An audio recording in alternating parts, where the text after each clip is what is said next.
टका धर्म टका कर्म टका ही परमं पदम यस्य गृहे टका नास्ति स सदैव टकटकायते। तो हमारे यहाँ ये बन गया है कि रुपये पैसे ही धर्म है, कर्म है, परम पद है, और जिसके घर में ये रुपये पैसों की कमी है हमेशा वो रुपये पैसों की ओर भाग रहा है। देखिए, मनुष्य जीवन का उद्देश्य तो जो है एक ही है कि ईश्वर के प्राप्त करना और मोक्ष को प्राप्त करना। हमारे यहाँ 4 आश्रम हैं, ब्रह्मचर्य आश्रम, गृहस्थाश्रम और वानप्रस्थाश्रम, संन्यासाश्रम। मनुष्य को जो है भगवान ने 100 वर्ष की आयु दिया है और 25 वर्ष 4 आश्रमों में बांट दिया। तो ये कोई बुरा नहीं है कि गृहस्थाश्रम में जाना, पैसा कमाना। वेद ने भी कहा है शतहस्त समाहार सहस्त्र हस्त संकीर्। है मनुष्य तो 100 हाथ से कमा, लेकिन उसको 1000 हाथों से बांट दे। देखिए, समाज सेवा में जो आनंद है, ईश्वर के शरण में जाने से जो आनंद है, हवन यज्ञ करने से जो आनंद है, वैसा आनंद दुनिया में कहीं नहीं है। जननी जन्मभूमिश्च स्वर्गादीयपि गरीयसी, अर्थात माता और मातृभूमि ये दोनों स्वर्ग से बढ़कर है। ये श्लोक सुनकर आप अंदेशा लगा लिए होंगे कि ये किनके कहे हुए शब्द हैं और किनके कहे हुए श्लोक हैं। लाखों वर्ष पूर्व साक्षात नारायण का अंश लेकर इस धरा पर अवतरित हुए भगवान श्री रामचंद्र जी द्वारा कहे हुए श्लोक हैं। भगवान श्री रामचंद्र जी ने जब लंका पर विजय पा लिया था, जब रावण का वध कर लिए थे, तब भगवान श्री रामचंद्र जी को लंका सौंपा जा रहा था। तब भगवान ने इसी श्लोक को कह के लंका को ठुकरा दिया था। इससे यह सिद्ध होता है कि भारतवर्ष में मातृभूमि की क्या महत्वता है। नमस्कार, आपका बहुत बहुत स्वागत है स्वदेशी भारत न्यूज़ पर, और आप देखना शुरू कर चुके हैं स्वदेशी भारत न्यूज़ का खास कार्यक्रम जनहित वार्ता, जिसमें हम आपको प्रत्येक एपिसोड में किसी न किसी प्रेरणादायक व्यक्ति और हस्ती से परिचय कराते हैं। मैं आपके साथ धनंजय कुमार। इस एपिसोड में खास मेहमान के तौर पे एक ऐसे जो है आचार्य से परिचय कराएंगे जिन्होंने अपनी संपूर्ण जीवन को सनातन संस्कृति के लिए समर्पित कर दिए और आर्य समाज के संस्थापक पूज्य महर्षि दयानंद सरस्वती के पद चिन्हों पे चल रहे हैं। आचार्य जी, आपका बहुत बहुत स्वागत है। जी, स्वागत है आप सभी का भी इस गुरुकुल परिसर में। तो आचार्य जी का परिचय एक बार हम चाहेंगे कि आप हमारे दर्शकों को बताएं। जी, मेरा जन्म उड़ीसा प्रांत के बलांगीर जिला है। सन 1968 में हुआ था, और मैं जब 10 वर्ष का था तब गुरुकुल आश्रम आमसेना में आ गया था। वहाँ से मैंने शास्त्रीय आचार्य तक की अध्ययन करने के बाद उस गुरुकुल में ही अध्यापन और अन्य व्यवस्थाओं में था। सन 2000 में जब हमारे गुरु पूज्य स्वामी धर्मानंद जी महाराज ने कहा, भाई आपको एक ऐसे स्थान में चलना है जहाँ कोई किसी भी प्रकार की उस गुरुकुल में कोई सुविधा नहीं है, क्या आप चलेंगे वहाँ? मैंने सहर्ष उनको स्वीकृति दी, और सन 2001 में मैं इस गुरुकुल में देखने के लिए आया कि यहाँ क्या व्यवस्थाएं हैं। तो उस समय सारा ये गुरुकुल जो है झाड़ झंझटों से परिपूर्ण था, क्योंकि लगभग 20 वर्षों से ये गुरुकुल बंद पड़ा हुआ था। फिर हमने उड़ीसा से 4-5 बच्चों को ला करके गुरुकुल प्रारंभ किया। तब ये लगभग ये ज़मीन जो है गुरुकुल की, आप देख रहे हैं ये विशाल ज़मीन है, लोगों ने कब्जा सा कर लिया था। धीरे धीरे जब लोगों की समझ में आया कि ये लोग कुछ करने के लिए आए हैं, तो स्वतः उन्होंने इस ज़मीन को खाली कर दिया, और हमने 5 बच्चों से इस गुरुकुल के जो है प्रारंभ किया था। इस समय हमारे पास 75 बच्चे हैं, और उन परिवारों के बच्चे हैं जहाँ अभी भी अशिक्षा है, अज्ञानता है और गरीबी है, शिक्षा के महत्व को नहीं समझते। हम उन बच्चों को ला करके यहाँ इतना तैयारी करवा देते हैं कि उन बच्चों को हम दूसरे बड़े गुरुकुलों में भेज सकें, और उन गुरुकुलों में जा कर के ये बच्चे शास्त्री कर लेते हैं, आचार्य कर लेते हैं, एमफिल कर लेते हैं, पीएचडी कर लेते हैं, बीएड कर लेते हैं। आचार्य जी, आप एक बार आप अपना शुभ नाम हमारे दर्शकों को बताएं। जी, मेरा नाम आचार्य शरद चंद्र आर्य है। जी, तो आचार्य जी, आप मतलब आजीवन ब्रह्मचर्य? जी, मैं आजीवन ब्रह्मचर्य का व्रत लिया है, क्योंकि हमारे गुरुजी ने कहा कि अगर घर गृहस्थी बहुत जो है झंझट वाला काम होता है, उसमें पूरे समय समाज के लिए आदमी नहीं लगा सकता, इसलिए ब्रह्मचर्य होकर के ही काम करना चाहिए। तो हमने प्रतिज्ञा किया कि हम ब्रह्मचारी रह करके समाज सेवा और गुरुकुल की सेवा, राष्ट्र सेवा के लिए सदैव समर्पित रहेंगे। तो अभी कितनी आयु हो रही है आचार्य जी? मुझे लगभग 59 वर्ष इस समय। तो अभी हमारे श्री दयानंद सरस्वती के दिए हुए पद चिन्हों पर चलना चाह रहे हैं? जी बिल्कुल, वो तो उन्होंने इस देश को एक अमृत दिया। पहले हम पता नहीं किस युग में जी रहे थे, हमारी संस्कृति, हमारी परंपरा पर लोग गर्व करना छोड़ दिया था। जब महर्षि दयानंद आए तो उन्होंने कहा, अरे मूर्खों, ये आप क्या कर रहे हैं? हमारी संस्कृति इतनी पुरानी है, आज से 1,96,08,53,125 वर्ष पूर्व, ऐसा हमारे वेद शास्त्रों में वर्णित है, इस सृष्टि का प्रारंभ हुआ था, तब से ये संस्कृति चल रही है। लेकिन बीच बीच में आप देखे होंगे, प्रकृति का नियम भी यही है कि कुछ चीज़ें लुप्त हो जाती हैं, कुछ नई चीज़ें आ जाती हैं। लेकिन जो सत्य होती है वो सत्य लुक्कायित हो जाता है, छिप तो जाती है, लेकिन वो मरता नहीं है। तो हमारी संस्कृति मरा नहीं है। फिर से ये इस समय जो है हमारी भारतीय संस्कृति की, सनातन संस्कृति का फिर से उदय काल चल रहा है, मैं ऐसा समझता हूँ। और आगे जा कर के ये संस्कृति सारे संसार को, आज सारे संसार में जो है युद्ध की विभीषिका से सारा संसार गुजर रहा है, कहीं शांति दृष्टिगोचर नहीं हो रहा है, लोग आपस में वैमनस्य भाव फैलाए हुए हैं। तो उसका एक ही उपाय है भारतीय संस्कृति, भारतीय परंपरा और वैदिक संस्कृति और वेद। इसके बिना कुछ भी संभव नहीं है। जब हम वैदिक संस्कृति के मार्ग पर चलेंगे, सनातन संस्कृति के मार्ग पर चलेंगे, जहाँ का मूल उद्देश्य है सर्वे भवन्तु सुखिनः, सर्वे सन्तु निरामया, वसुधैव कुटुम्बकम, तो सारे संसार को हम एक परिवार की तरह मानते हैं। और जब हमारे दूसरे देश भी इस संस्कृति का सम्मान करेंगे, इस संस्कृति को अपनाएंगे, तो निश्चित रूप से विश्व में फिर से शांति का जो है स्थापित होगा, मैं ऐसा मानता हूँ। तो ये बिल्कुल हम लोग इस वक्त गुरुकुल प्रांगण में मौजूद हैं, और ये जो है कितने एकड़ में फैला हुआ है? ये 15 एकड़ में फैला हुआ है। एकड़ में गुरुकुल फैला हुआ है। और इस गुरुकुल का नाम है क्या? गुरुकुल शांति आश्रम लोहरदगा। ये इस गुरुकुल का नाम है गुरुकुल शांति आश्रम लोहरदगा। आज से 25 वर्षों पहले ये जो गुरुकुल हुआ करता था पूरा जंगल झाड़ियों से भरा हुआ था। आचार्य जी ने परिश्रम के और मेहनत और परिश्रम और लगन से एक इस गुरुकुल को सींचा है ना, और इस गुरुकुल को आकार दिया, इतना खूबसूरत आकार। आप देख सकते हैं इधर हवन कुंड का जो है ये है, और इधर भवन है, और उधर फलदार वृक्ष हैं, इधर पीछे भी फलदार वृक्ष हैं। इधर जो है ऑफिस का कार्यालय वगैरह गुरुकुल का है। एक इसमें गुरुकुल में एम्बुलेंस भी है, और ये आदि चीज़ें, इधर गौशाला वगैरह है। तो पिछले 25 वर्षों से इस गुरुकुल को सींचा है आचार्य जी ने। आचार्य जी, आपसे जानना चाहेंगे कि झारखंड ऐसे पिछड़ा क्षेत्र में, मेरे ख्याल से आर्य समाज का गुरुकुल इस तरह का झारखंड में शायद कहीं हो, मेरा नज़र में तो ऐसा गुरुकुल नहीं है।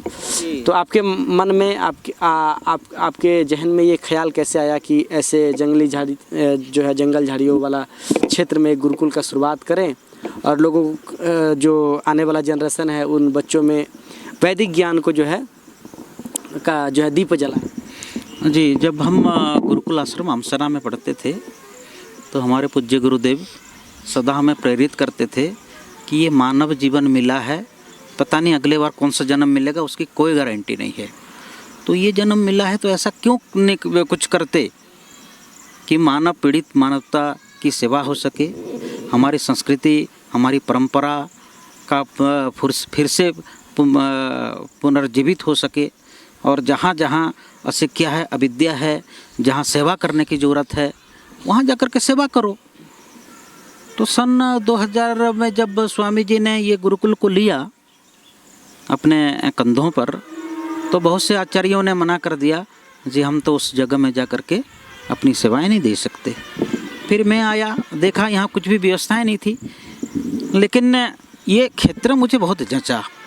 यहाँ के जो आदिवासी हैं और अपने जनजाति भाई हैं वो बहुत अच्छे हैं। मैं कई गांव गया, उनसे मिला, मुझे लगा कि यहाँ सेवा करने की ज़रूरत है। तो मैं 2001 से और 2002 से लगभग यहाँ लगातार हूँ। और हमारे यहाँ देख रहे होंगे लगभग ऐसे ही परिवारों के बच्चे हैं।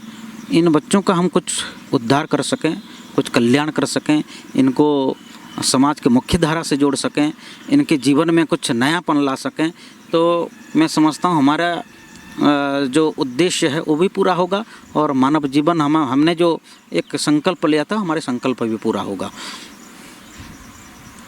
अच्छा आचार्य जी, आपसे हम जानना चाहेंगे कि जो लोग अपना धंधा पानी, अपना घर परिवार, गाड़ी बंगला, इन चीज़ों को अपना जीवन का लक्ष्य मान के अपना जो जीवन है उसको गवा देते हैं ना, और लास्ट में सिकंदर जैसा खाली हाथ जाते हैं, तो क्या लगता है कि जो है परमात्मा द्वारा दिए हुए जो है ये मनुष्य शरीर, इसका मुख्य लक्ष्य और मुख्य उद्देश्य क्या है कि मनुष्य जो है इस धरा पर क्यों जन्म लिए हैं? आप जिस प्रकार से हैं, आपने विवाह नहीं किया, 59 का एज हो रहा है आपका, 59 साल, और आपने संपूर्ण जीवन को संस्कृति और धर्म के लिए और राष्ट्र के लिए समर्पित कर दिया।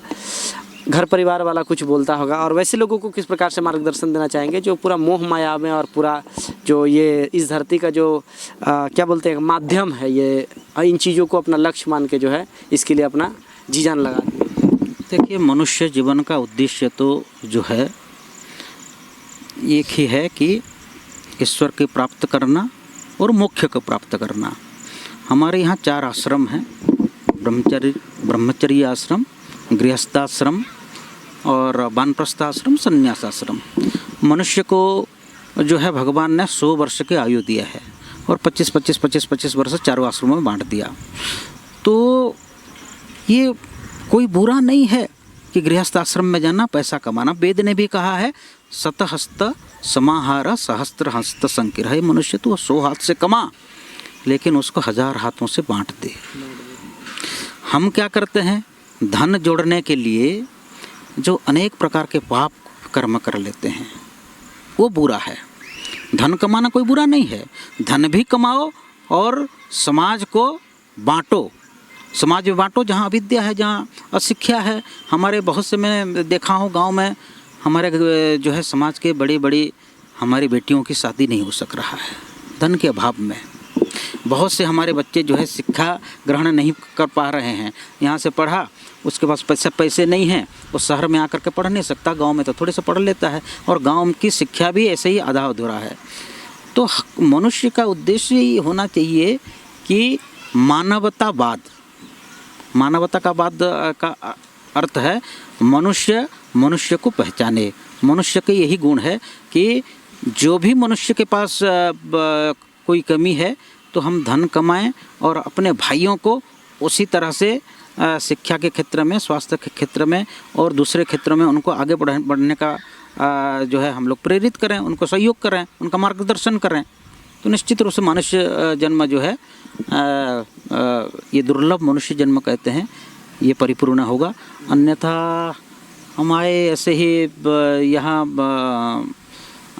जो है संसार में आए, पढ़े लिखे, विवाह किया, संतान पैदा किया और मर गए, उससे जो है मनुष्य जन्म पूर्णता नहीं है। आचार्य जी, आपसे जानना चाहेंगे कि आप आर्य समाज जैसे हिंदू सुधार संगठन के साथ आप जुड़कर लगातार वर्षों से सेवा दे रहे, क्या अनुभव मिला आपको अपने जो है जीवन काल के, एक कह सकते हैं कि अंतिम दौर में है कि अब जो है बुढ़ापा की ओर अब जो जा रहे हैं, तो आपको क्या अनुभव मिला? देखिए, समाज सेवा में जो आनंद है, ईश्वर के शरण में जाने से जो आनंद है, हवन यज्ञ करने से जो आनंद है, वैसा आनंद दुनिया में कहीं नहीं है। जब हम कहीं गांव में जाते हैं, और मैं आपको बता दूं, बस आज प्रसंग बस में बता दे रहा हूं, लगभग जो है हम लोगों से मांग करके, जो दीन हैं, दुखी हैं, गरीब हैं, अन्न देना, उनको वस्त्र प्रदान करना, जो है ठंड के समय में उनको कंबल प्रदान करना और उनकी आवश्यकताओं की पूर्ति करना। गांव में हम लोग जब जाते हैं तो बच्चों को किताबें देना, उनको कापियां देना और पठन सामग्री देना, ये सब जो आनंद अनुभूति होती है ना, उसको जो है जिसने इसकी आनंद को अनुभूति किया है वही ही बता सकता है और दूसरे कोई नहीं बता सकता। तो समाज सेवा करने में बहुत आनंद है, बशर्ते आप पूरी तरह से लगन के साथ, उत्साह के साथ उस कार्य को संपादन करें। आचार्य जी आज विज्ञान के युग में लोग जो हैं ऐसी अंधविश्वासों को उसी परंपरागत अनुसार से जारी रखा है। जैसे बलि प्रथा को ले लीजिए, है नहीं, जिन्होंने कभी जो है शास्त्र उठाकर जो है पढ़ा नहीं है, वैसे लोगों को आप अपनी ओर से क्या कहना चाहेंगे जो लगातार बलि प्रथा के परंपरा को जो है जारी रखा है और जो है क्या कहते हैं कि शास्त्र कभी उन्होंने पढ़ा नहीं, चाहे वेद आदि ग्रंथों का बात करें, चाहे गीता जी का बात करें, तो ऐसे लोग को किस प्रकार से मार्गदर्शन करेंगे? ये केवल एक मानसिक रोग है और कुछ नहीं है। जो है ईश्वर ने समस्त प्राणियों को बनाया है और जो भी प्राणियों को हम हत्या करते हैं, उसकी बलि चढ़ाते हैं, वो भी हमारे भाई हैं, वो भी हमारे बहन हैं, वो भी हमारे घर के हैं, वो भी हमारे सुहृद हैं। लेकिन मनुष्य जो है अनजाने में, मनुष्य आज क्या है धन कमाने में और दूसरे चीज़ों में इतना मग्न हो गया है, ना तो उसको वैदिक ज्ञान है, ना हमारे शास्त्रों का ज्ञान है। जब ज्ञान नहीं होगा तो अज्ञानी लोग जो है इस तरह से अनेक कार्य निश्चित रूप से करेंगे और ये महापाप है। ये ऐसा महापाप है इसको करने के बाद मैं नहीं समझता कि उसको दूसरे बाद मनुष्य का जन्म मिले। आचार्य जी अब हम अंतिम प्रश्नों की ओर रुख करेंगे। जो हमारे दर्शक हैं वो जानना चाहते हैं कि वर्तमान समय में गुरुकुल और अंग्रेजी मीडियम के स्कूलों में क्या अंतर है, मतलब वैदिक गुरुकुल और अंग्रेजी मीडियम के स्कूलों में थोड़ा अंतर जो है हमारे दर्शकों को एक बार बताएं। जी, गुरुकुल में ये है कि गुरु अपने शिष्य को पुत्रवत मान करके उनको अपने संरक्षण में लेकर के उनको शिक्षा देता है। और अंग्रेजी स्कूलों में जो है ये है कि वो बच्चे आते हैं, उनको पढ़ा देते हैं, पढ़ाने के बाद उनकी छुट्टी कर देते हैं। उनमें उस तरह के उन बच्चों के प्रति उनका लगाव नहीं होता, बच्चों के प्रति वो स्नेह नहीं होता, बच्चों को आगे बढ़ाने के प्रति उनके मन में एक लालसा नहीं होती। लेकिन गुरुकुल में जो आचार्य होते हैं उनमें एक लालसा होती है कि हमारे इन बच्चों को हम भारतीय संस्कृति के प्रेमी बनाएं और सनातन संस्कृति के प्रेमी बनाएं। एक शारीरिक रूप से, मानसिक रूप से, बौद्धिक रूप से पूरी तरह से दक्ष हों, आगे जा कर के ये जो है परिवार को भी संभालें, देश को भी संभालें और राष्ट्र में जब कभी किसी भी प्रकार का उथल पुथल हो तो ये अपने आप को पूर्णतः समर्पित कर सकें। ऐसी गुरुकुल के आचार्य इन भावनाओं को लेकर के अपने बच्चों को तैयार करते हैं। और आप देखे होंगे अंग्रेजी स्कूलों के जो बच्चे हैं, यहाँ तो रोज़ मेरे पास कोई ना कोई माता पिता आते हैं, आचार्य जी हमारा बच्चा तो बिगड़ रहा है, इनको कुछ शिक्षा दीजिए, इनको कुछ संस्कार दीजिए। तो मैं उनको यही कहता हूँ, संस्कार जो है घरों से ही प्रारंभ होता है, माता पिता से होता है। माता को सबसे प्रथम गुरु बताया गया है। जब माता अपने योग्यता के साथ इन बच्चों को शिक्षा देंगे, माता कहा है माता निर्माता भवती, माता निर्माता भवती, माता जो है संतानों के निर्माण करने वाली होती है। तो माँ से संस्कार शुरू होता है। माँ सुशिक्षित होगी, संस्कार वाली होगी और बलशाली होगी तो निश्चित रूप से वो अपने बच्चों को ऐसे ही शिक्षा देंगे।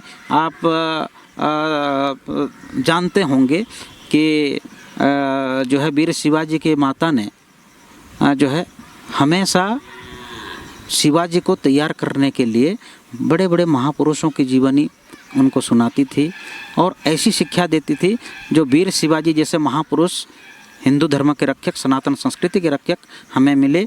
तो ये घर से ही हम संस्कार शुरू करें तो माता से, पिता से, दादा से, दादी से। आजकल परिवारों में भी सब अलग अलग हो गए हैं, कहीं जो है माता कहीं हैं, पिता कहीं हैं, दादा कहीं हैं, दादा कहीं, दादी कहीं हैं। तो इसका भी बड़ा असर हमारे इन परिवारों पर पढ़ रहा है। तो मेरी तो इच्छा यही होती है कि हम इन परिवारों में जा कर के भी कम से कम उन बच्चों को ऐसी शिक्षा और संस्कार दे सकें। आचार्य जी, किसी विद्वान ने सही कहा है कि भारतस्य प्रतिष्ठे द्वे संस्कृतम संस्कृतिस्तथा, यानी भारत की प्रतिष्ठा ये दो ही चीज़ों पर टिकी है, एक है संस्कृत और दूसरा है संस्कृति।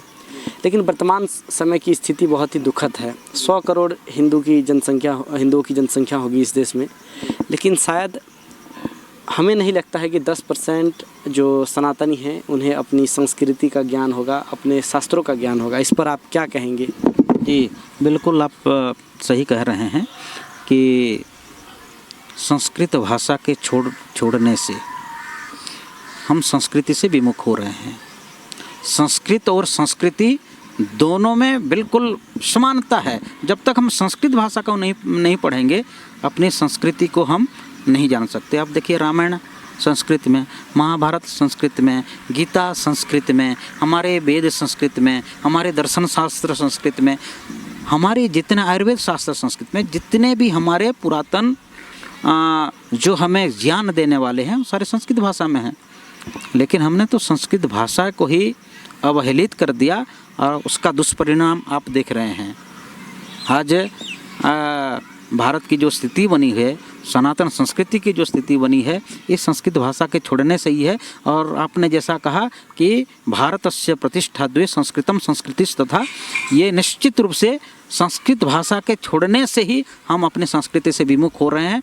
इसलिए हमें निश्चित रूप से कुछ ना कुछ संस्कृत भाषा का अध्ययन करना चाहिए।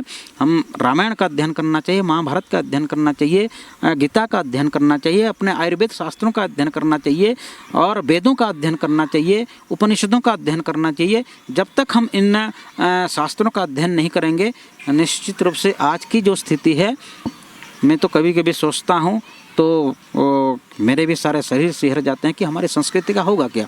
तो मैं सबको एक संदेश देना चाहता हूँ कि हम अपने संस्कृति की अगर रक्षा करना चाहें तो संस्कृत भाषा का जरूर अध्ययन करें और इन महान ग्रंथों का अपने घर में रखें, साथ में बैठ करके बच्चों को पढ़ें और बच्चों के साथ पढ़ाएं।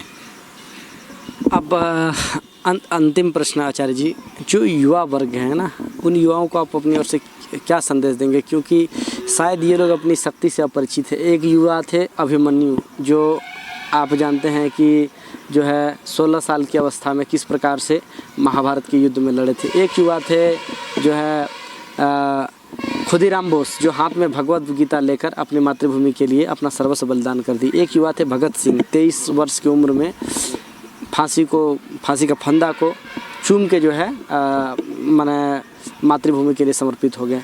ऐसे असंख्य जो हैं भारत के युवा क्रांतिकारी हैं जिन्होंने अपना युवा जो है दौर को समझा था कि हम क्या चीज़ है नहीं, और उन्होंने उसी के अनुसार से अपनी शक्ति का प्रदर्शन किया और दिखाया कि हम युवा अवस्था क्या होता है, युवा अवस्था को अच्छे से समझा था।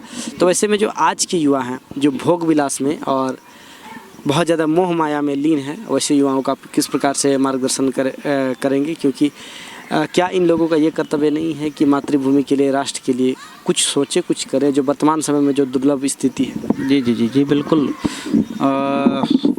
जिस देश के युवा अपनी संस्कृति, अपनी परंपरा और अपने के लिए सोचता है और जीता है, और जिस देश के युवा राष्ट्र के लिए सोचता है, अपनी संस्कृति के लिए सोचता है, तो निश्चित रूप से मैं ये कह सकूँगा कि वो कभी भी अनीति के मार्ग पर, अन्याय के मार्ग पर उसका भटकाव नहीं होगा।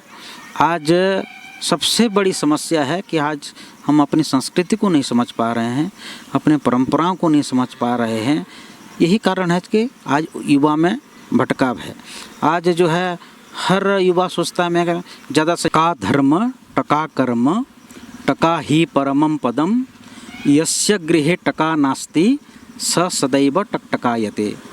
तो हमारे यहाँ ये बन गया है कि रुपये पैसे ही धर्म है, कर्म है, परम पद है, और जिसके घर में ये रुपये पैसों की कमी है हमेशा वो रुपये पैसों की ओर भाग रहा है।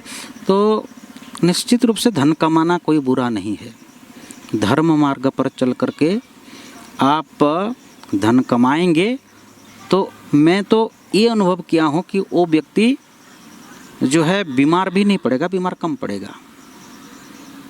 उस व्यक्ति में हमेशा जो है धर्म के प्रति, राष्ट्र के प्रति समर्पित भावना रहेगा। लेकिन जो अन्याय और दूसरे मार्ग से रुपए कमाते हैं तो निश्चित रूप से वो रुपया जो है कहीं ना कहीं अपव्यय हो ही जाता है। उस परिवार के लिए हो या दूसरों के लिए हो, वो नाशवान होता है। इसलिए हमें जो है न्याय मार्ग पर चल करके पैसे कमाना चाहिए। आज हमारे युवा जो है, ठीक है, उनको आज के स्थिति के लिए बहुत पैसे की ज़रूरत पड़ती है, लेकिन ऐसा नहीं है कि जो है उनको जो है वही मार्ग में जा कर के पैसा कमाने से ही होगा। बहुत से मार्ग हैं, बहुत से चीज़ें हैं जिनको हम करके हम अच्छे पैसा कमा सकते हैं और धर्म मार्ग से कमा सकते हैं।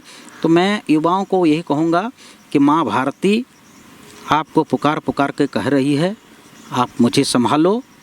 और हमारी संस्कृति, परंपरा और वेद को मैंने इस देश में दिया है, इस राष्ट्र को समर्पित किया है। कृण्वन्तो विश्व मार्यम का एक घोष है कि सारे संसार को श्रेष्ठ बनाओ, वो युवाओं के कंधों पर निहित है। तो युवा हमारे संस्कृति, हमारे परंपरा को जानेंगे, वेदों को पढ़ेंगे तो निश्चित रूप से वो श्रेष्ठ बनेंगे और उनके अंदर एक लालसा आएगा, उनके अंदर अपने राष्ट्र के प्रति, अपने लोगों के प्रति, जनमानस के प्रति और विश्व के प्रति उनके मन में एक ऐसा लालसा होगा कि वहाँ शांति स्थापित कर सकें और सभी लोगों को, सारे समुदायों को जो है अच्छे मार्ग पर चलने को प्रेरणा दे सकें। स्वयं भी अच्छे मार्ग पर चलें और जब हम स्वयं अच्छे मार्ग पर नहीं चल सकेंगे तब कभी भी हम प्रेरणा नहीं दे सकेंगे कि वो अच्छे मार्ग पर चलें। तो युवाओं को सबसे पहले अपना सुधार करना चाहिए।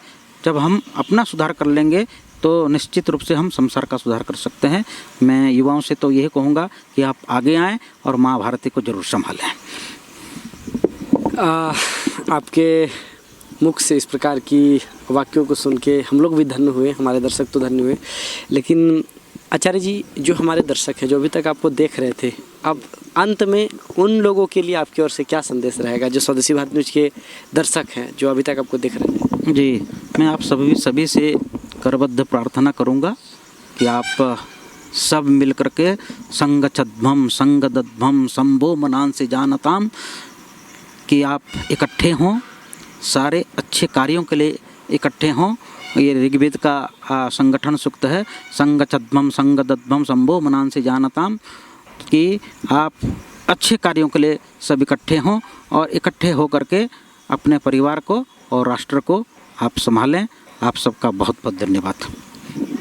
तो बिल्कुल मेरे साथ इस वक्त जो हैं पूज्य शरद चंद्र आचार्य जी मौजूद थे, जिन्होंने अपनी संपूर्ण जीवन को इस राष्ट्र के लिए और सनातन संस्कृति के लिए समर्पित कर दिए और लगातार 3 दशकों से इस गुरुकुल को सींच के इस गुरुकुल को एक सुंदर आकार दिए हैं। कभी मन करे, कभी लालसा हो तो आप इस गुरुकुल में आ भी सकते हैं और इस गुरुकुल में जो है इस गुरुकुल को देखकर जा भी सकते हैं। अगर आपको यह वीडियो अच्छा लगा हो तो आप ज़्यादा से ज़्यादा साझा करें और आचार्य जी से आपको क्या प्रेरणा मिली आप कमेंट में ज़रूर बताएं। आपको लग रहा है कि हम कुछ अच्छा कर रहे हैं तो आप हमें सपोर्ट करें, हमें सब्सक्राइब करें, हमें ज़्यादा से ज़्यादा लोगों तक पहुंचाने में हमारी मदद करें।